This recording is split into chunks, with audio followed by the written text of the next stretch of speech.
Alam mo ba na sa pangingisda, hindi laging masaya? May mga araw na gugustuhin mo na lang magtrabaho sa lupa. Biruin mo naman, mga naglalakihang mga alon ang iyong kalaban. Nariyan pa ang mainit na panahon. Malamig na gabi na hindi kasama ang iyong pamilya. Papa, aray ko ka na lang. Sa mundo ng pangingisda, hindi rin naman puro lungkot ang aming nararamdaman. May mga araw din namang masaya kami sa aming ginagawa. Bawat isa-isa sa amin ay may kanya-kanyang pinagkakabalahan.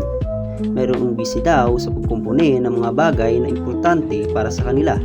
Pero alam mo ba, yung pinakagusto ko at ang kinagigiliwan ng lahat, yun ay ang manghuli ng isda. Sino ba naman ang hindi matutuwa kung makakahuli ka ng malalakihang mga isda? Bukod sa magkakapera ka na, pwede mo pa itong ipasalubong sa iyong pamilya. At wala nang masasaya pa kapag nakita mo ang pamilya mong tuwang-tuwa sa dala mong sariwang isda. At kung nagustuhan mo ang bidyong ito, paki-hit ng follow at mag-comment ka kung anong gusto mo sa bidyong ito.